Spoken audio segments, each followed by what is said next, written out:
Welcome back to Enter Valhalla. This is the show where we try to find strength in the hard places. And today, we're talking about a really hard place. We're talking about grief. But not the kind of grief we always see in movies. We're not talking about the big, obvious tragedies that everyone understands. Exactly. We're talking about the other kind, the hidden grief, the grief that you feel you're not allowed to have, the grief that people expect you to just get over. The grief that feels invalid. Right. And that's what we're digging into. We're not therapists, we're not doctors.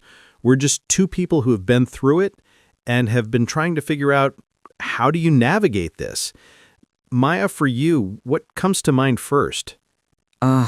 Immediately, friendships. The friendship breakup. I had a best friend for almost a decade. We were inseparable. And then it just fell apart. It was messy, it was painful, and when it was over, I was devastated. I was crying every day, I couldn't focus on work. It's a death. It's the death of a relationship. It was, but you can't take bereavement leave for a friendship. When I told people, they'd just say, "Oh, that's too bad. Well, you'll make new friends."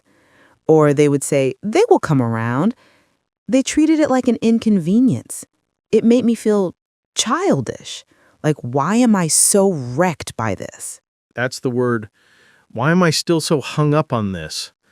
I had the exact same feeling when I had to put down my dog, Buster, 3 years ago. Oh, Alex. And look, I'm a grown man. I've lost family members. I know what real grief is supposed to look like. But Buster, he was with me for 15 years, through a divorce, through 3 moves, through a total career change. He was the one constant, stable thing in my life. And when he was gone, my world just stopped. It's a family member. 100%. But I called in to work and I was so embarrassed. I just said I was sick. I didn't say, "I'm grieving my dog," because you know what they'd say. It was just a dog. I felt so alone in it. So you're grieving, but you're also having to hide your grief. Yes. And that's the thing I wanted to talk about. I was doing all this reading, trying to figure out why this felt so much worse in some ways, and I finally found a name for it. It's called Disenfranchised Grief. It's a very real thing. We should all be aware of it. Disenfranchised, like it doesn't have a right to vote? That's exactly it. I read this research from a grief expert. I think his name was Dr. Kenneth Doka. And he basically defined it as any grief that isn't socially recognized or supported. Like my friendship breakup. Like my dog. Like losing a job you loved, or grieving for a parent with Alzheimer's who is still physically here, but the person you knew is gone. Or, this is a tough one, grieving an ex-spouse who passes away. Oh, wow. Yeah. People will be like, "Why do you care? You divorced him. Weren't they a jerk? Oh, well."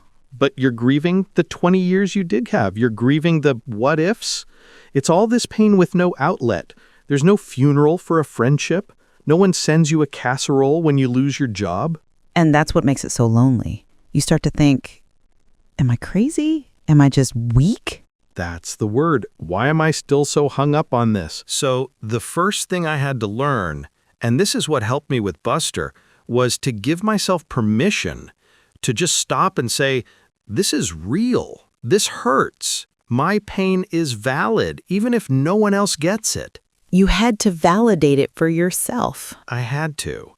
And the second thing I read about, which sounds a little silly, was the importance of creating your own ritual. What do you mean? Well, the reason we have funerals and wakes is for closure, right? It's a public acknowledgement that something ended. With disenfranchised grief, you don't get that. So you have to make it. For me, I took Buster's collar and his favorite toy, and I built a little stone cairn in my backyard. I sat there and I talked to him. I said goodbye. I probably looked like a crazy person, but it was the first time I felt a little bit of peace.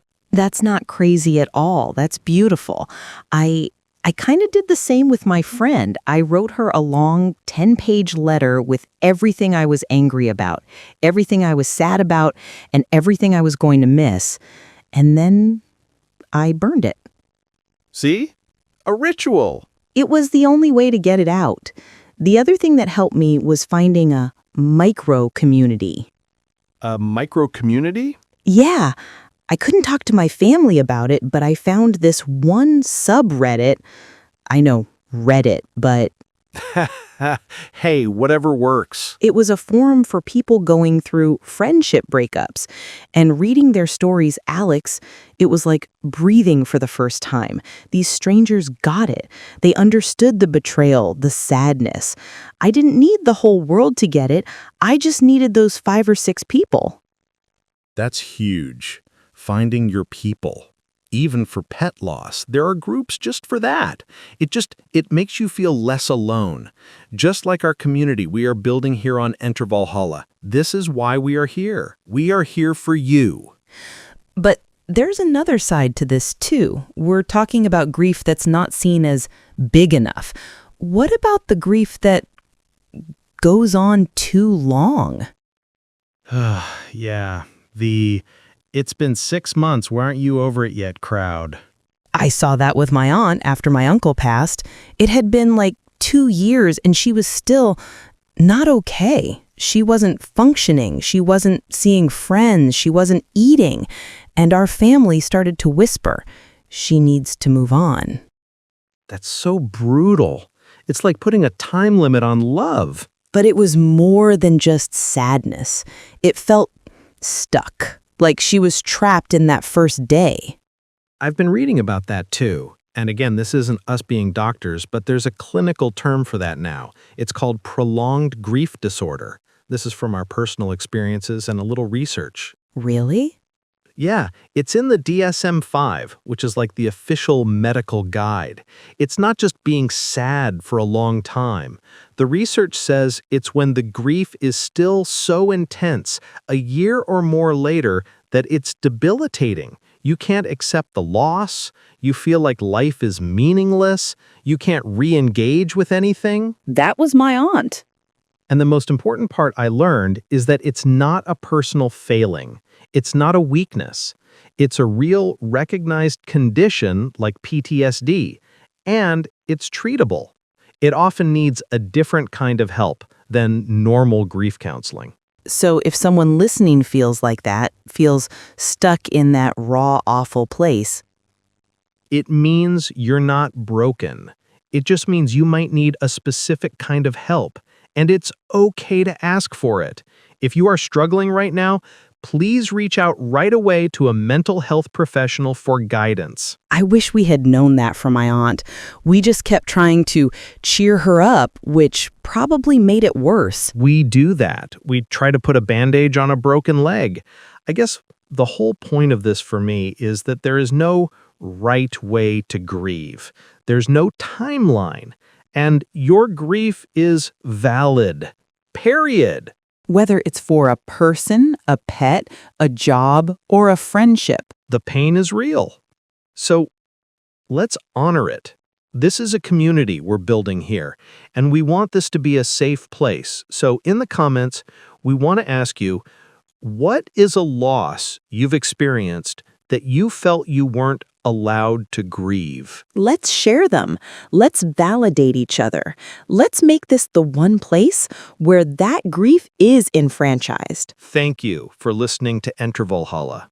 Be kind to yourselves this week.